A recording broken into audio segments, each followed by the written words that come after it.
têm que fazer escolhas acertadas para começar a poupar dinheiro e depois de começar a poupar dinheiro, sim, têm que começar a investir e cuidar dos seus investimentos para perceber se são investimentos com um retorno que faz sentido para o perfil de investidor que elas têm. Olá a todos, o meu nome é Rita Pissarro, eu sou talvez a mais jovem, mais falada reformada de Portugal. Sim, ouviram bem, sou reformada, mas não pela Segurança Social. Sou reformada porque atingi a minha independência financeira.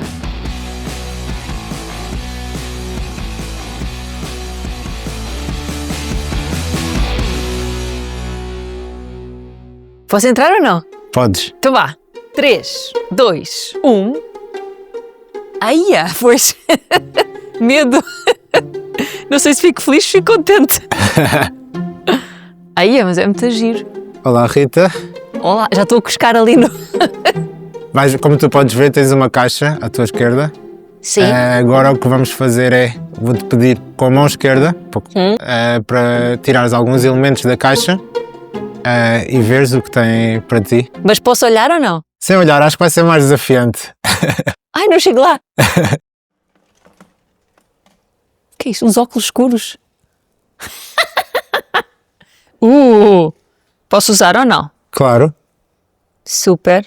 Agora estou a ver a vida mais lilás. Como tu podes ver, os itens têm um papel. Tem um papel. Este papel, vais ler o que está escrito A pergunta... em voz alta.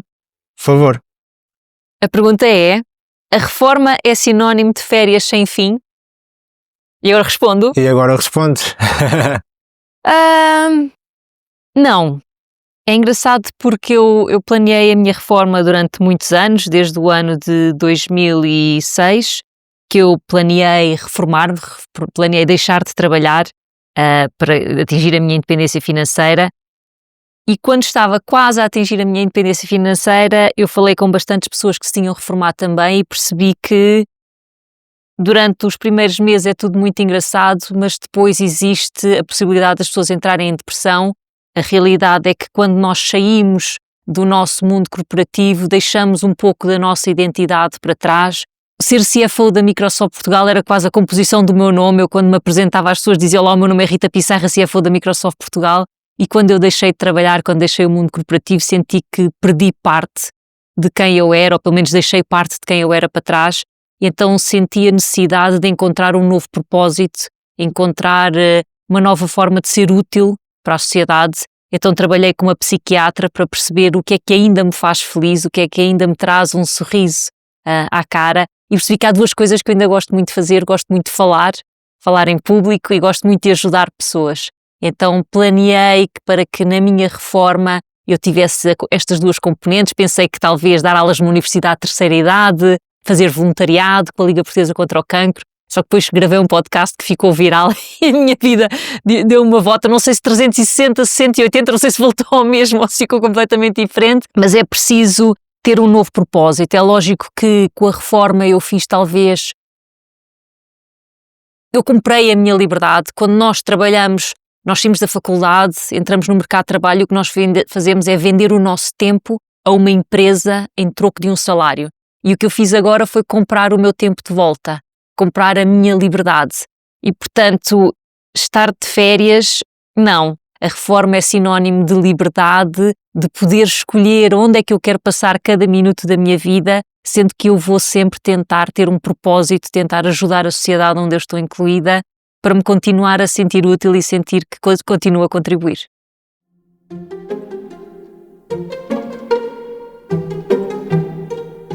Por favor, Rita, se Posso tirar outro? Por favor.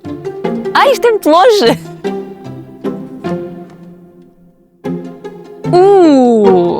Uma bússola! Portanto, como é que isto se faz? É assim, temos que alinhar este com aquele. Ora, eu tenho isto na minha mochila de emergência. Se ainda não fizeste a tua, recomendo fazer a mochila de emergência. Ora bem, a bússola tem como pergunta: como é que a história da sua família influenciou o seu percurso profissional? É uma boa pergunta. Eu venho de famílias humildes, da Serra das Minas. Ambos os meus pais tinham 2 trabalhos para nos darem um bocadinho mais de conforto, a mim e à minha irmã. O meu pai trabalhava num banco e vendia livros do Circo Leitores.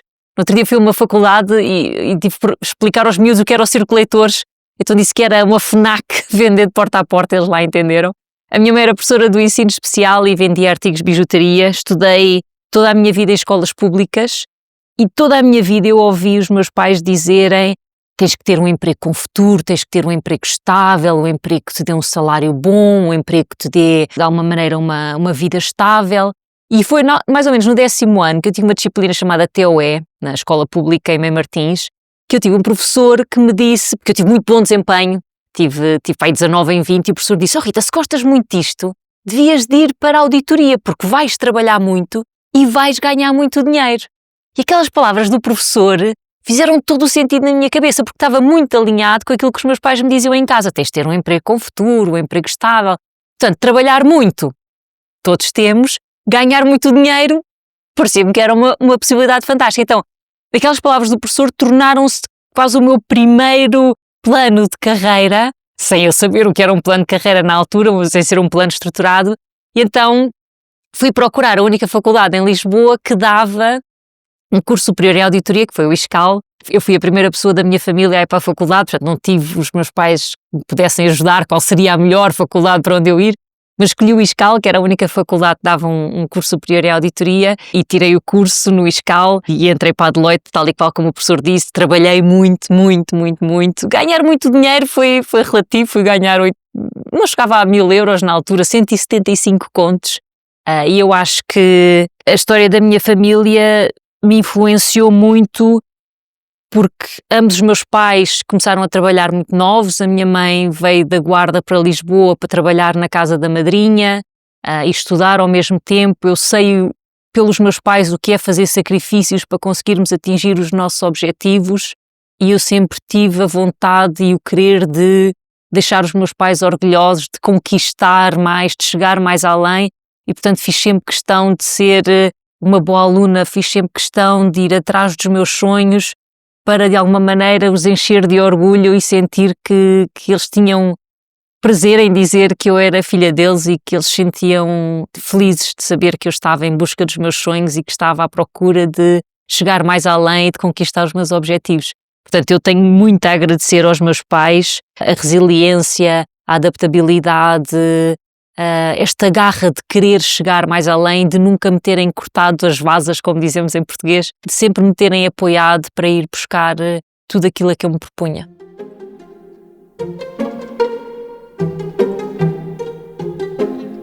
A ver, maquinita de coser.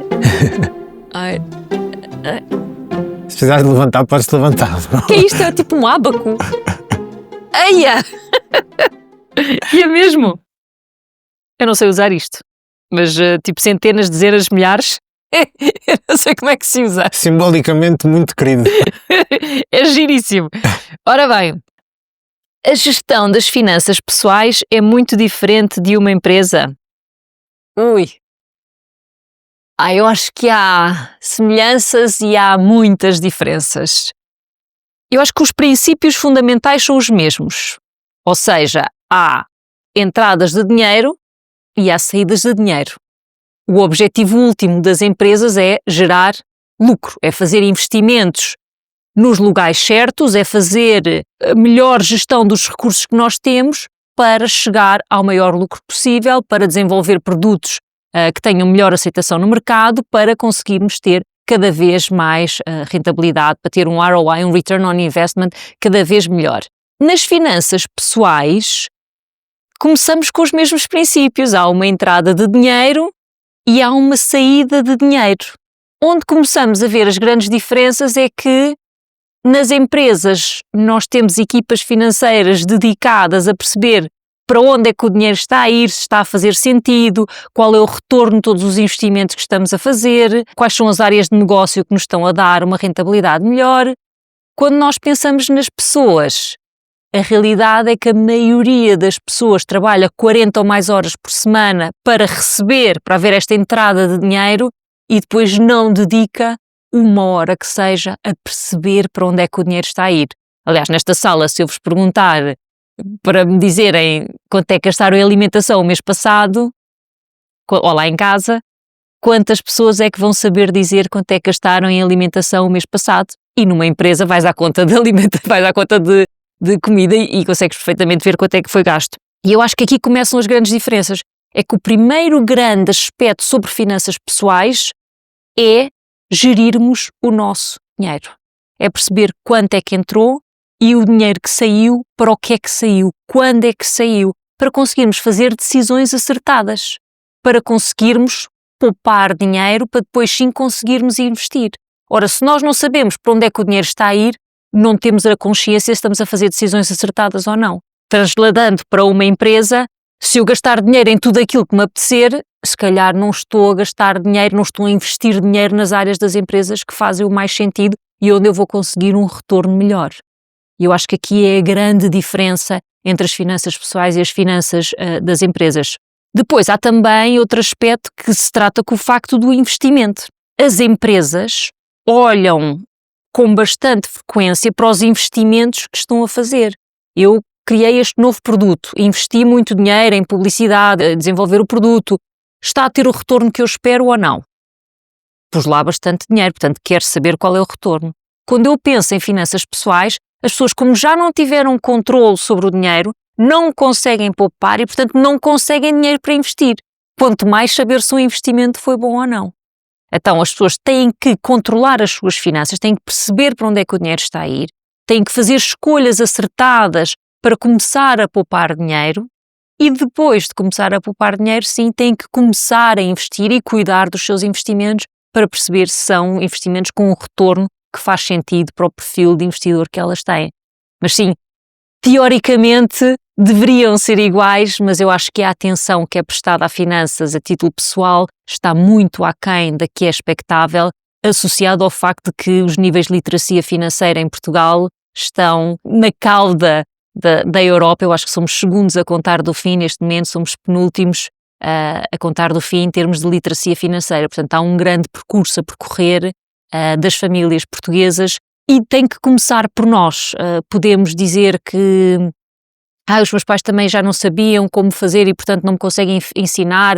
As finanças pessoais ainda são um tabu em Portugal. Falar de dinheiro é tabu. Não se fala de dinheiro à mesa, não se pergunta quanto é que custa. Se uma coisa é muito cara, diz preço sobre consulta, não diz quanto é que é o valor. A realidade é que temos que começar nós a deixar de pensar que o dinheiro é um tabu. O dinheiro faz parte do nosso dia-a-dia, é algo com o qual temos todos que viver e, portanto, temos que começar a falar mais de dinheiro, temos que perceber mais para onde é que está a ir o nosso dinheiro para conseguirmos quebrar este ciclo vicioso de falta de literacia financeira.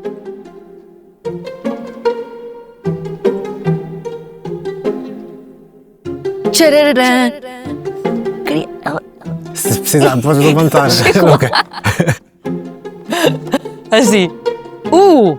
Carro de corrida. Deste lado. Ok.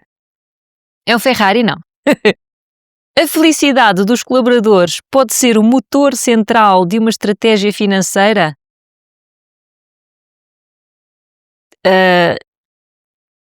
Eu acho, de coração, que o bem mais precioso que as empresas têm são os colaboradores.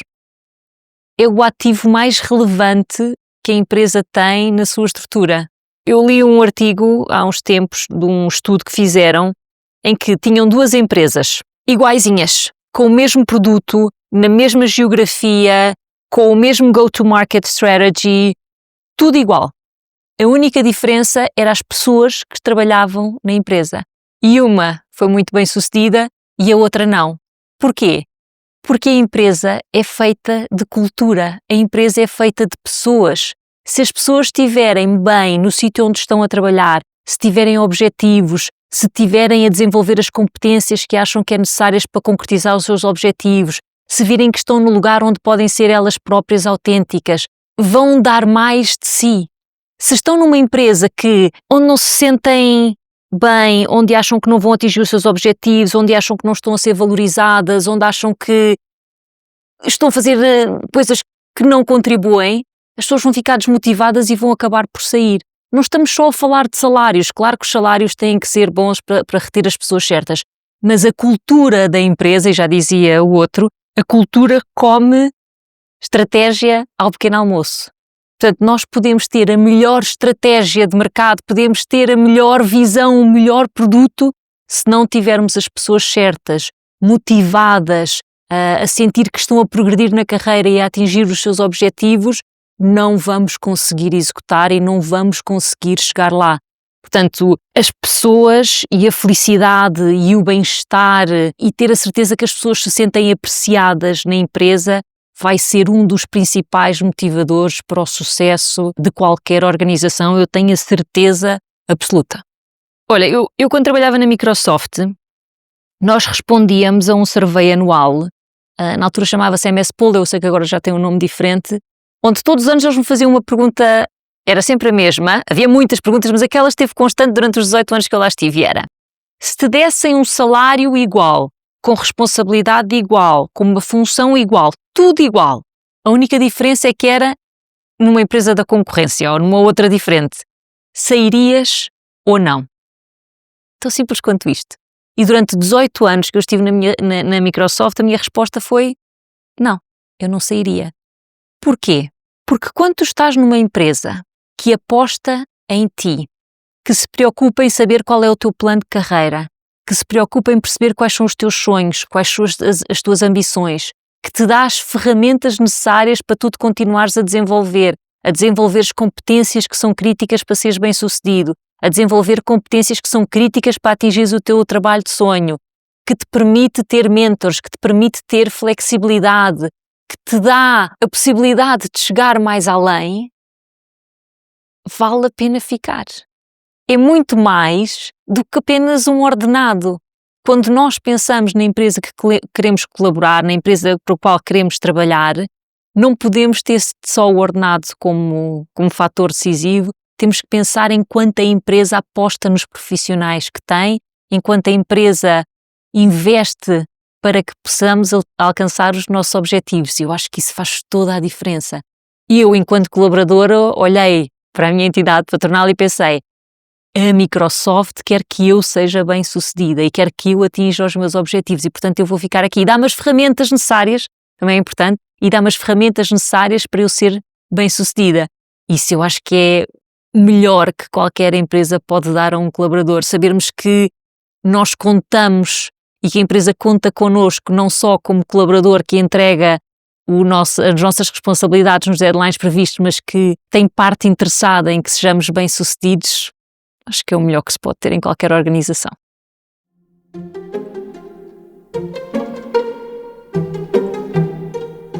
Se quiseres, podes buscar a caixa ou aproximar-te. Não, está aqui um encostadinho. Que é isto? Parecia tipo um... parecia um lagarto. Mas não é a capa. Que é isto? É do Star Wars? Acho que é do Star... mas falta-lhe a pistola. Já não tem pistola. Coitadinha. É pacífico. É pacífico. Mulher e líder. O dobro do esforço. Pergunta.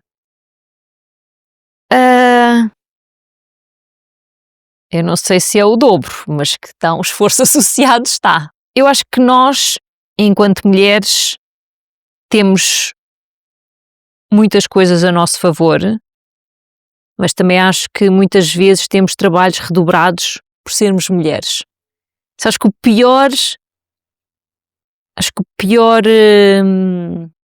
como é que não é elogio, o contrário é o pior... Crítica. A pior crítica.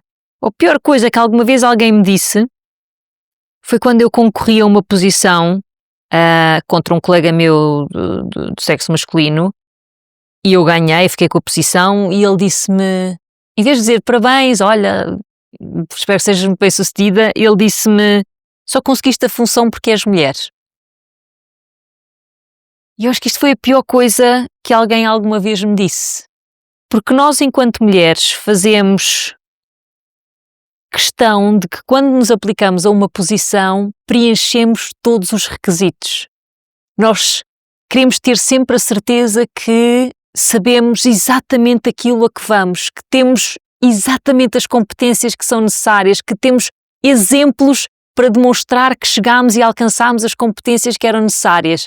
E ouvir alguém dizer-nos que só conseguimos a posição porque somos mulheres é quase como deitar ao lixo tudo aquilo que nós conquistámos, os anos de trabalho, os anos de dedicação, os anos a desenvolver tudo para nada. Eu acho isso muito, muito difícil.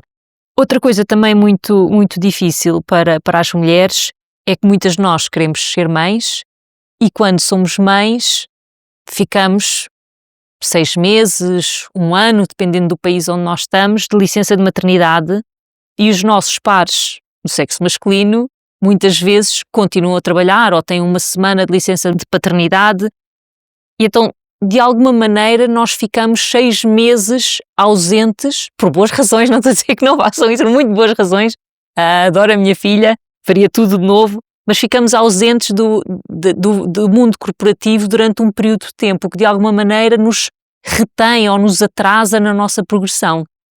Portanto, quando nós decidimos ser mães, tem que ser um pensamento muitas vezes em colaboração não só com os nossos maridos, não é? Com as nossas caras metades, mas também com a empresa, de perceber qual é o melhor momento na carreira onde nós estamos para conseguir ter uma decisão destas, para estarmos ausentes durante 6 meses ou mais, que de alguma maneira não nos impacte tanto se for coordenado com a empresa. Eu acho que o ideal, na realidade, para benefício da criança, para benefício da mãe e do pai, seria que a licença de maternidade e a licença de paternidade fossem iguais, que eu acho que ia beneficiar muito a criança, ia beneficiar o pai, ia beneficiar a mãe e nós também, as mulheres, porque de alguma maneira íamos ter mais ajuda e em termos de progressão da carreira também ia ser muito idêntico. Eu, quando decidi ser mãe, tive a sorte de conseguir colaborar com a Microsoft para encontrar um momento perfeito, um momento em que eu estava pronta para um novo desafio, pronta para sair do Brasil para ir para um novo desafio profissional e, portanto, tive 6 meses fora depois de ter cumprido tudo aquilo que eu me tinha proposto no Brasil e enquanto estive fora foi o momento perfeito para depois procurar um novo desafio na minha carreira e então começar no regresso numa nova função, num novo país e continuar a desenvolver as minhas competências. Mas eu concordo que, sendo mulher, nós temos muitas vezes que provar mais, temos muitas vezes que nos dedicar mais, porque ainda há muitos lugares onde temos que provar muito antes de conseguirmos um lugar à mesa.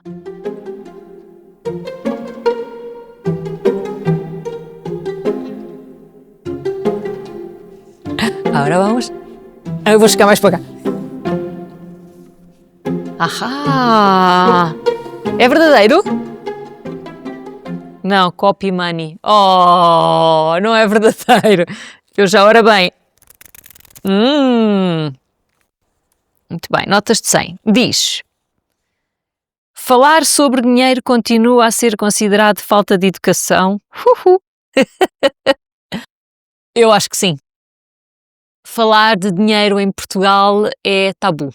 Não se fala de dinheiro à mesa, não se pergunta quanto é que custou. Em Nova Iorque, é quase a segunda pergunta que nos fazem é So what's your net worth? É quanto é que vales?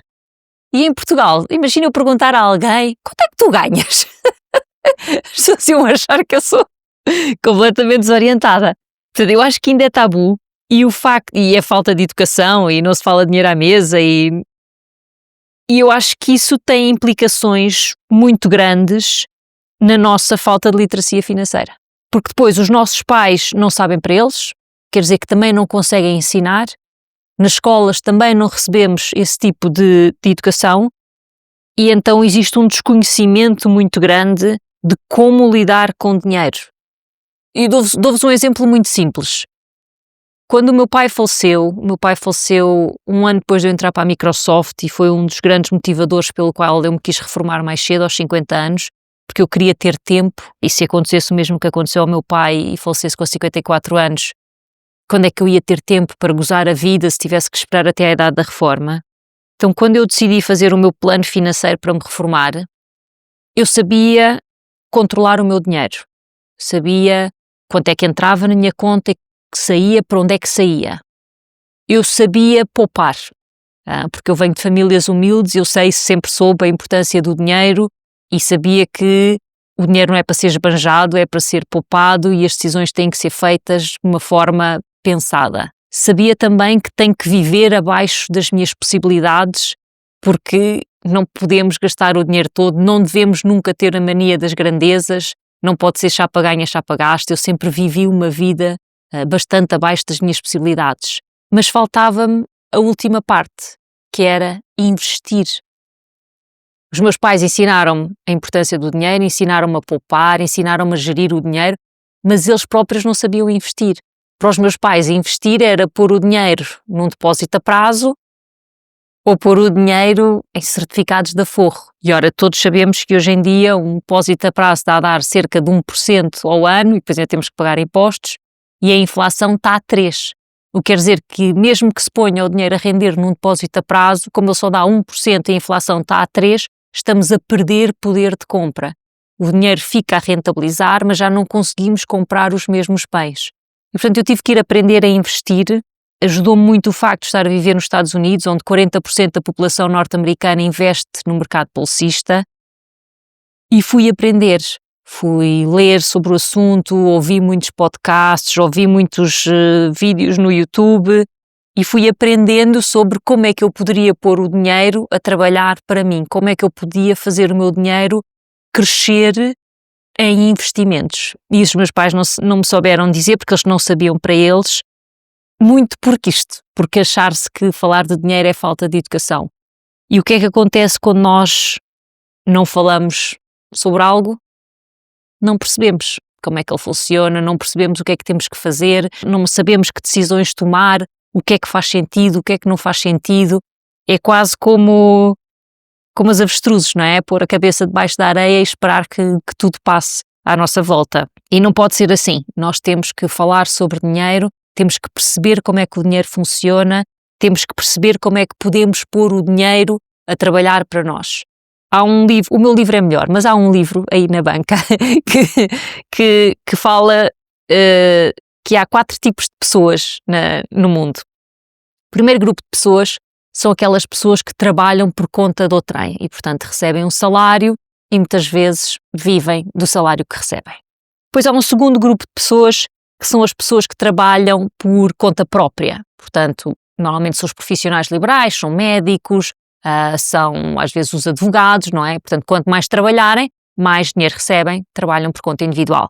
Depois há o terceiro grupo de pessoas, que são as pessoas que têm empresas que na realidade contratam as pessoas da categoria 1, portanto, ficam com um lucro para eles, porque eles pagam os salários às pessoas, mas a margem, o grande valor do dinheiro fica para as pessoas que têm as empresas. E depois há a quarta categoria de pessoas, que são as pessoas que põem o dinheiro a trabalhar para elas. E o que nós queremos, e neste livro eles falam sobre o assunto, é passar desta primeira categoria de pessoas, que somos pessoas que estamos dependentes de um salário ao fim do mês, trabalhadores por conta de terceiros, para pessoas que põem o dinheiro a trabalhar para elas. Ora, se nós achamos que falar sobre dinheiro é falta de educação e temos esta crença, nós nunca vamos passar de ser a categoria 1 para a categoria 4 e pormos o dinheiro a trabalhar para nós, pormos o dinheiro a crescer para nós, pormos o dinheiro a darmos uma renda passiva, a darmos como se fosse um salário para conseguirmos viver dos nossos investimentos e não vivermos por conta de um salário que nos paga uma empresa.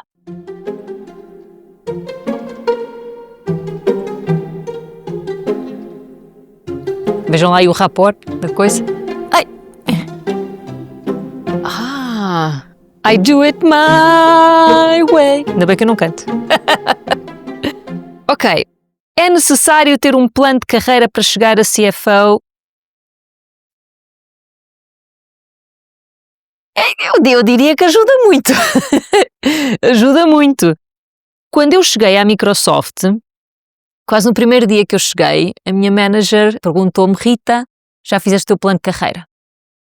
E eu, plano de carreira? Plano de carreira? O que é isso? Ela disse: não, plano de carreira, o que é que queres ser quando fores grande? O que é que queres alcançar? Onde é que tu queres chegar? Qual é o teu objetivo?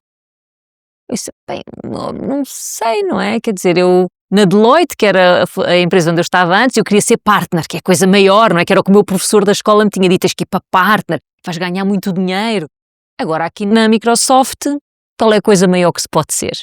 E ela disse: é CFO. Eu disse: então é isso. É isso que eu quero ser. Eu quero ser CFO da Microsoft. E ele: ok, então lá, faz o teu plano. E fiz o meu plano, perguntei à diretora financeira que competências é que eu precisava ter para chegar lá. Ela disse-me todas as funções, todos os trabalhos especiais, todos os projetos com que eu trabalhei em todos estes países, Portugal, US, França, Brasil, US outra vez, Espanha, foi com o intuito de desenvolver essas competências. Tudo parte do meu plano de carreira para chegar lá.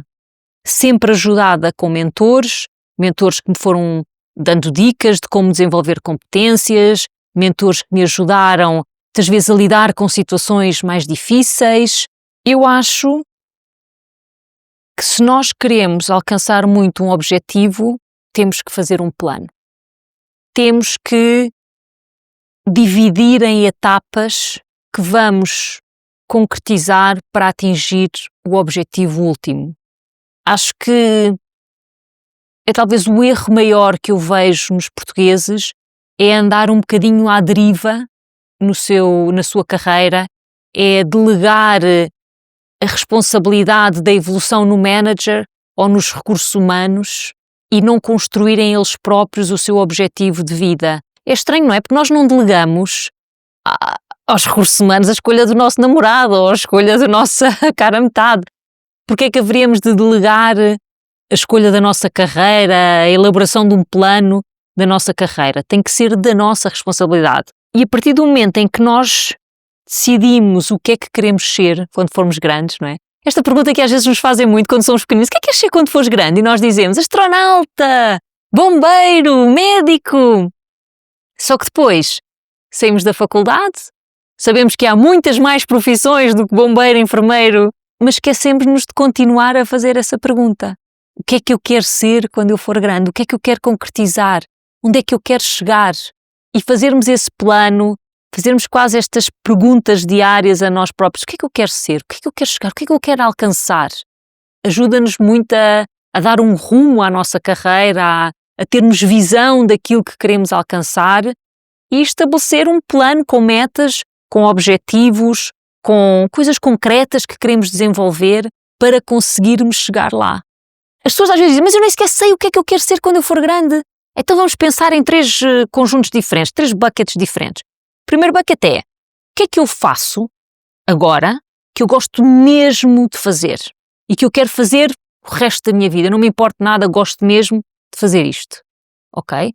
O segundo bucket é: quais são as coisas que eu faço agora que eu abomino, que eu não quero fazer mais. Aborrece-me imenso fazer isto, eu não quero fazer mais. Ok, quais são essas coisas? E depois uma terceira lista que é: quais são as coisas que eu não sei fazer, as competências que eu não tenho, mas eu gostava de aprender. E eu estou disposta e tenho vontade de aprender. E com base nestes 3 pilares, vão conseguir perceber quais são as profissões, quais são os objetivos que vocês vão poder estabelecer para a vossa vida. Okay, com base nisto, o que é que eu posso alcançar? O que é que eu posso aspirar a ser? E vejam que eu estou a falar de competências, eu não estou a falar de nomes de é o CFO. Eu sei que na minha altura eu disse CFO, mas eram outros tempos. Agora com a AI, com estas novas tecnologias, as funções que existem hoje podem não ser as que vão existir daqui a 50 anos. Portanto, é de suma importância nós focarmos-nos nas competências. O que é que eu gosto de fazer, que eu quero continuar a fazer? Que competências é que eu tenho, que eu sou muito boa e, portanto, faz sentido eu continuar a trabalhar aqui? E a partir daí, fazer um plano para chegar lá. Mas nunca, jamais andar à deriva, porque eu acho que é isso que se vê mais. São pessoas que não estão contentes com aquilo que fazem, que não gostam do trabalho que têm, não gostam do chefe, acham que ganham pouco salário, acham que pagam muitos impostos e não fazem nada para alterar este ciclo vicioso. E por isso eu acho que um plano, tirarmos tempo para pensarmos o que é que nós queremos concretizar, o que é que nós queremos atingir e como é que vamos chegar lá, eu acho que faz toda a diferença na nossa vida.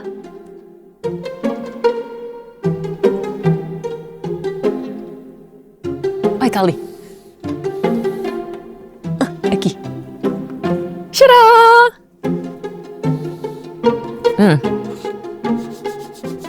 Não? Não saiu nada? Não tem lá nada dentro. Ora bem,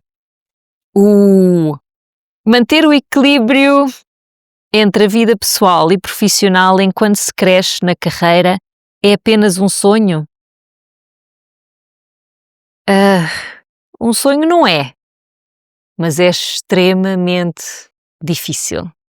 Eu tenho muitas histórias que vos podia contar. O segundo capítulo do meu livro é todo sobre só o equilíbrio entre a vida pessoal e a vida profissional. Mas este tema é sempre quase que um clichê, não é? O equilíbrio entre a vida pessoal e a vida profissional. Que as pessoas, quando ouvem falar destes temas, pensam que a gente tem que estar equilibrados todos os dias da nossa vida, que todos os dias temos que nos dedicar um bocadinho a isto e um bocadinho àquilo e um bocadinho... Não é isso. Eu pelo menos não conheço ninguém que consiga estar equilibrado todos os dias. Se vocês conhecerem, digam, porque é uma pessoa excepcional, sem dúvida. O equilíbrio entre a vida pessoal e profissional é sobre estabelecermos prioridades não negociáveis na nossa vida. É sobre percebermos o que é imperativo para nós próprios. E essas prioridades muitas vezes vão variando ao longo do tempo. Conto-vos, por exemplo, um exercício que eu faço todos os dias de manhã. Eu faço o exercício das 3 caixinhas. Num podcast famoso que eu gravei, eu disse os 3 baldes, porque foi a tradução de inglês de buckets para português baldes. Pronto, agora já digo caixinhas, está muito melhor. E o que são estas 3 caixinhas? A primeira caixinha é o eu. Eu sempre quis ser aeromoça, hospedeira de bordo, e sou pequenina, portanto não podia ser. Mas as aeromoças, quando andam as hospedeiras de bordo, ou os comissários, dizem nos aviões, em caso de despressurização das aeronaves, caem as máscaras de oxigênio, agarro uma, aplique sobre o nariz e a boca e respiro normalmente. Então, qual é a primeira pessoa em quem nós temos que pôr as máscaras de oxigênio? Em nós próprios. Em quem é que nós pomos as máscaras primeiro? Nos filhos, no marido... Até se calhar no comissário ou na comissária de bordo, e só depois é que nos pomos em nós próprios. Portanto, quando eu penso em 3 caixinhas, a primeira caixinha tem que ser o eu, porque nós temos que ser a pessoa mais importante. E quando eu acordo de manhã e penso na caixinha do eu penso e faço perguntas do tipo: como é que eu estou hoje? Estou contente? Estou feliz? Ando-me a alimentar bem? Ando a fazer exercício físico? Como é que eu estou? Segunda caixinha é a caixinha da família e dos amigos, porque os amigos, quando são verdadeiros amigos, são a família que nós escolhemos.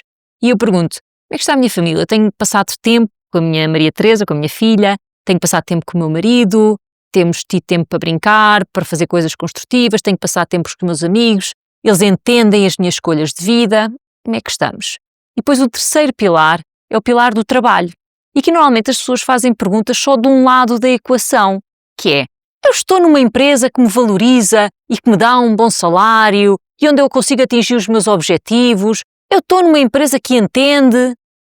Mas que normalmente esquecemos-nos das perguntas do outro lado, que é: eu estou a ser a melhor profissional que eu possa ser para ajudar a empresa a concretizar os seus objetivos? Eu sou uma profissional que vive os valores da empresa e que a empresa se pode orgulhar de me ter como colaboradora? Porque isto é o deve e o haver, nós não podemos pedir sem dar. E eu, ao fazer a análise destes 3 caixinhas, destes 3 buckets, todos os dias de manhã, consigo perceber que há uns dias onde a caixinha do eu está mais coxinha e há dias onde a coxinha da família está mais, ou um dia onde a caixinha do trabalho está mais.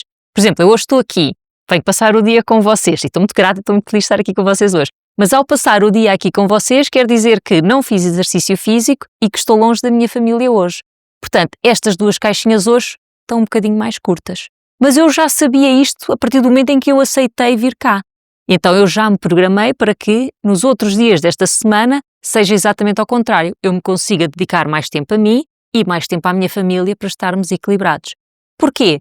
Porque eu acho que é muito difícil nós estarmos equilibrados em todas as 3 caixinhas todos os dias da nossa vida. É sobre escolhas, é sobre prioridades.